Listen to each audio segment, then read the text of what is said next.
Very very important, easy but important. क्या concept है? Sale of fixed assets, land, building, plant, machinery, कुछ भी। तो ध्यान से देखेंगे, हमें कंपेयर करनी होती है दो चीजें, बुक वैल्यू, सेल वैल्यू, जिससे हमें पता चलेगा प्रॉफिट हुआ कि लॉस। तो बुक वैल्यू क्या थी, सेल वैल्यू क्या थी, क्या था? 60/50, 50/45। बुक वैल्यू 50, सेल वैल्यू 45, और vice versa. Book value 50, sale value 45। 50 की चीज 45 में बेची तो क्या हुआ? लॉस हुआ। कितना? 5,000।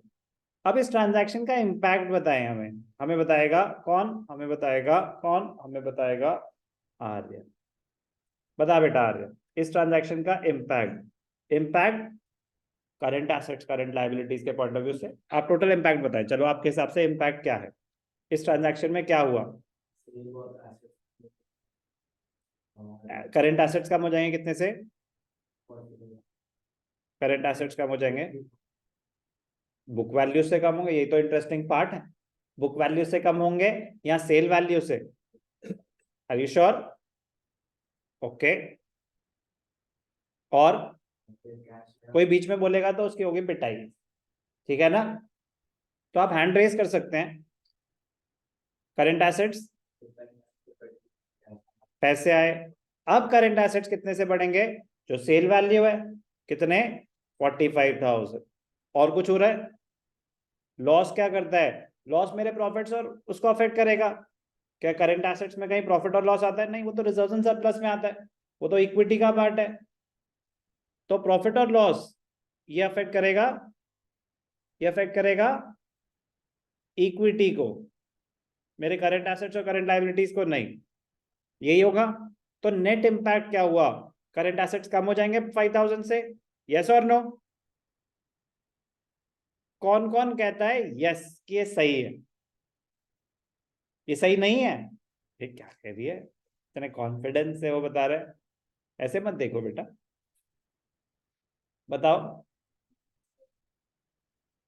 हाँ, सेल वैल्यू पे कहां पे होगा? ऊपर भी और नीचे भी। ओके, ये भी एक ऑप्शन है कि करंट एसेट 50 से नहीं 45 से कम होंगे। तो मेरे पास 50,000 की मशीन थी, मैंने 45 में बेची, तो 5,000 की पड़ी हुई है क्या मेरे पास? कह रहे रुको भाई साहब, इसका हैंडल तो दे जाओ। या मशीन गई? मशीन तो गई। वो तो हमेशा बुक वैल्यू से, एसेट हमेशा बुक वैल्यू से रिड्यूस होता है सेल के टाइम। हो सकता है सही हो सकता है गलत हो सकता है वो सही हो जिसका सब मजाक उड़ा रहे हैं।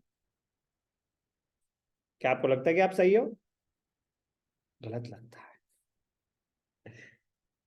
यस, आप बताएं। सही है ये? Confidence, you have company. अभी आपको लगता है कि आप सही हो या गलत हो? सर अब तो मेरा कॉन्फिडेंस और बढ़ गया। Mister Pallewal is with me. क्या आप सही हो सकता है आप सही हो सकता है मैं ब्लफ कर रहा हूं।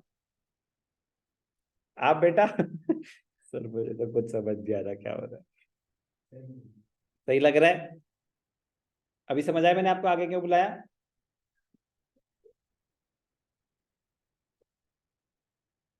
बात है, सब के सब जिन्होंने अभी तक सही लग रहा है सही लग रहा है बोला, ना लाइक को फिक्स्ड एसेट बेचा है। फिक्स्ड एसेट बेचा है, फिक्स्ड एसेट बेचा है तो करंट एसेट कैसे अफेक्ट हो जाएगा? बॉक्स बनाया मैंने, फिक्स्ड एसेट, मशीन बेची, लैंड बेची, बिल्डिंग बेची, तो फिक्स्ड एसेट कम होगा या current asset?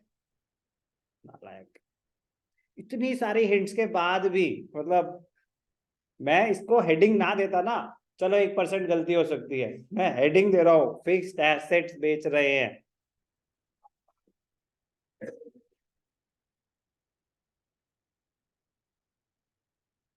Fixed assets reduce होंगे बुक वैल्यू से।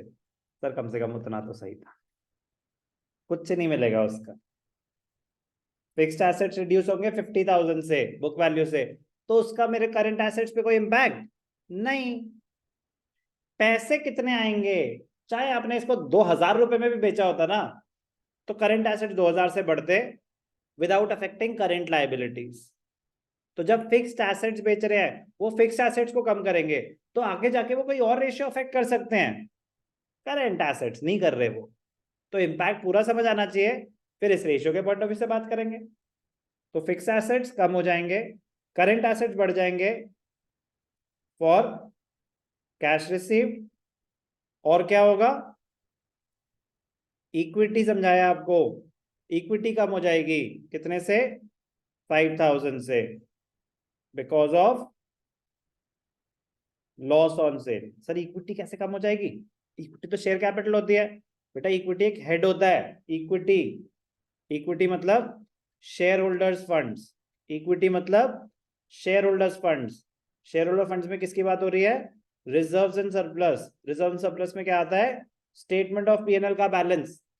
तो अगर आपके लॉसेस बढ़े तो आपका जो balance in statement of profit loss है वो कम हो जाएगा, वो कम हो जाएगा, उसकी वजह से रिजर्व्स कम हो जाएंगे, रिजर्व्स की वजह से इक्विटी कम हो जाएगा, शेयर होल्डर्स फंड्स आगे जाके यूज होगा।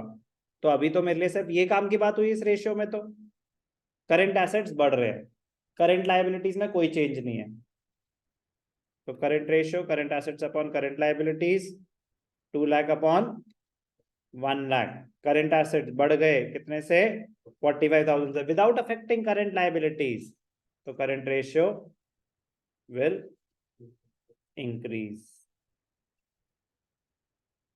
जो वर्ड वो बोल रहे हैं वही हम उनको दे देंगे। समझ आया बेटा। तो please presence of mind, presence of mind, ऐसा नहीं कि आपको नहीं पता, उस टाइम पे स्ट्राइक करना चाहिए। तो अगला मैंने प्रॉफिट पे बेचा, उससे क्या फर्क पड़ता है, तो ये बात समझ आ गई ना कि फिक्स्ड एसेट्स बेच रहे हैं, प्रॉफिट पे बेचे या लॉस पे बेचे, जितने भी पैसे आए हैं मेरे करंट एसेट्स उतने से बढ़ जाएंगे। सर क्रेडिट पे बेचते तो भी आपके डेटर्स ही बढ़ रहे हैं, रिसीवेबल्स ही बढ़ रहे हैं, एसेट्स ही बढ़ रहे हैं, कोई फर्क नहीं पड़ता करंट रेशियो में। सिर्फ जो रिसीव्ड या रिसीवेबल उतने से एसेट्स बढ़ रहे हैं without affecting current liability, ratio will improve, ratio will improve. तो H B improve, I B improve. आप प्रॉफिट पे बेचे, लॉस पे बेचे या पार पे बेचे फिक्स्ड एसेट को, करंट रेशियो हमेशा इंप्रूव ही होगा। मजेदार पॉइंट अभी बताता हूं ना, जब साथ चल ही रहा है, स्टॉक बेचा, स्टॉक बेचा, गुड्स बेचे, स्टॉक आपका करंट एसेट होता है, स्टॉक आपका करंट एसेट होता है। तो स्टॉक में ध्यान रखेंगे कि अगर एट पार बेचा, एट पार मतलब जितने का बुक वैल्यू उतने की सेल वैल्यू, तो जितने से स्टॉक कम होगा उतने से ही कैश बढ़ेगा, नो चेंज। प्रॉफिट पे बेचा तो कैश ज्यादा से बढ़ेगा, स्टॉक कम से कम होगा, तो करंट एसेट्स नेट इंक्रीज होंगे। स्टॉक लॉस पे बेचा तो स्टॉक 50,000 से कम होगा, कैश 40,000 आएगा, तो करंट एसेट्स नेट डिक्रीज होंगे, तो रेशियो डिक्रीज होगा। बहुत स्कोरिंग है बट 100% कॉन्सेंट्रेशन के साथ करना होगा, क्योंकि एक ही लाइन है ना, एक वर्ड पूरा क्वेश्चन हिला सकती है। Please be careful.